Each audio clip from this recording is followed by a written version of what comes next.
Hello there. Back in April 2024, Gary's Economics dropped a video titled How to Get Rich. And in case you missed it, the thumbnail was also called How to Make Money. It's a popular video too. It has 1.4 million views and counting. But here's the thing.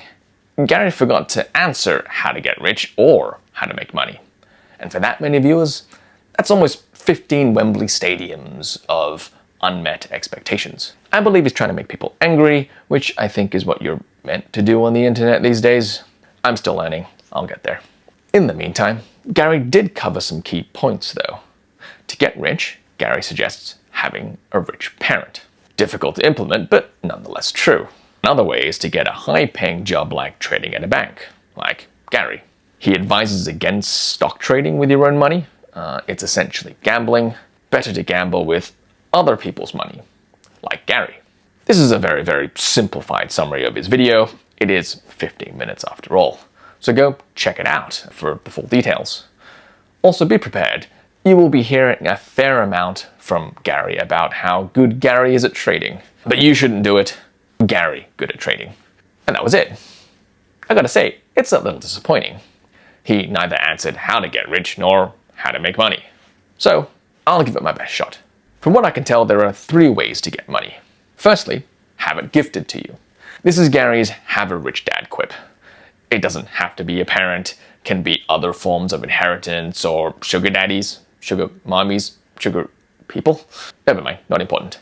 Essentially, this strategy is all about having one or more people or organizations give you things, preferably money. It doesn't have to be money, it can be stuff, opportunities, anything that is generally considered valuable. And the reason you get it is simply for, well, existing. And for some people, this does happen. Maybe you're royalty or a nepo baby or a pet. But intuitively, we all know it's not really much of a practical strategy. Secondly, gamble.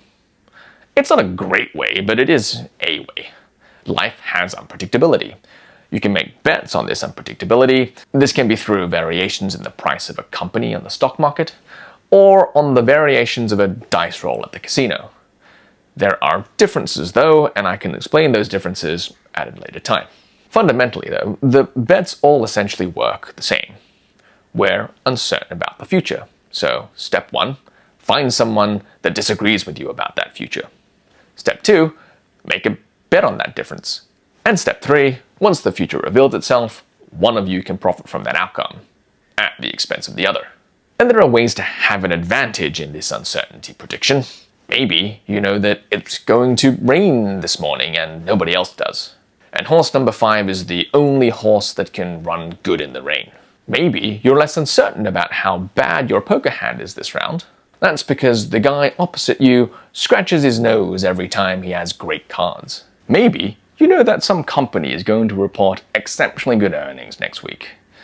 Nobody else knows this yet because your brother-in-law works there and he told you in confidence last night. So you go and buy the stock ahead of the public announcement. Don't do this one, by the way. In most places, this is very illegal. Maybe you know that flipping a coin results in heads half the time and tails the other half of the time. So you charge people 60 cents to guess, and you'll pay them a whole $1 if they get it right. This, by the way, is how casinos make money. Don't do this one either, unless you're already the casino. In most places, this is also illegal. And so it's not hard to see why gambling is so attractive. It can lead to very big wins very quickly, particularly if you believe that you have an uncertainty advantage. And it's especially attractive if you see those gambling wins happening to others. You probably deserve it as much as they do. But unless you have a crystal ball that tells you the future, it's difficult to know if you really have an uncertainty advantage. Which means that you're gambling on a zero-sum game that you just don't know if you're any good at. So we've covered gifts, gambling, and the third way is working for it. This is probably the one that's most applicable to people generally. First, to get rich, you can get a high-paying job. But, as Gary alludes to, the world doesn't have that many high-paying jobs. Why are there so few high-paying jobs anyway? What even makes a job high-paying? The answer here is actually simple. Scale. For example, a large bank has a lot of money. It doesn't really take 100 times the people to move $100 million around than it does to move $1 million around. So organizations that have scale can afford to pay their employees more money. Trouble is, there aren't that many companies that have large scale. And so, accordingly, there are not that many high-paying jobs. But not all is lost, for hidden in this final strategy, there is still one more way. Do a job that seeks to create more value. See, all jobs add value in some way. Someone has defined a problem and is asking you to solve it for them. That's why the job exists. Trouble is, as we mentioned, most jobs aren't already high-paying because the problems defined aren't very big. Now, despite what standardized schooling teaches us, you can choose to expand the scope of the problem. This is what employers mean by being proactive. If you can successfully expand the scope of the problem, then what you do is more valuable. And good employers will share that additionally created value. Employers that don't, well, you can take your talents elsewhere. We're hiring, by the way, so reach out if you want to join our mission. Now I know trying to create value by expanding scope involves uncertainty. It might not pay off. So that's a decision that's completely up to you. Now on the extreme end, you can choose to get a job where you don't have just one boss, you have many.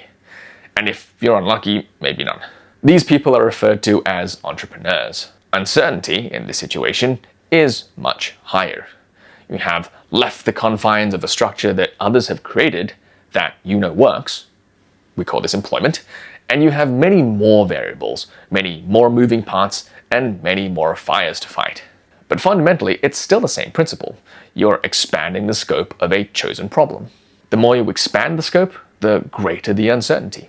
An important point to note though, the difference between this uncertainty and the gambling uncertainty earlier is that value creation is not zero-sum. If you win, you do not win at the expense of someone else necessarily. You have created more to go around. This is growth, this is progress. And this is how to find a way to make lots of money. Or as Gary would call it, how to get rich. Okay, there you go. Money comes from gifts, predicting uncertainty, and value exchange. There was quite a lot in this one, but I really wanted to give you more detail into an area that people are a bit confused over. Not least of all because there seems to be a lot of confusing messaging out there. But as with most things, it's simpler than it sounds. Not necessarily easy, but still simple. Of course, there is nuance to every particular situation, so if you have questions, leave your comments below, and I'll endeavor to answer it the best I can. As always, good luck, have fun, and make good choices.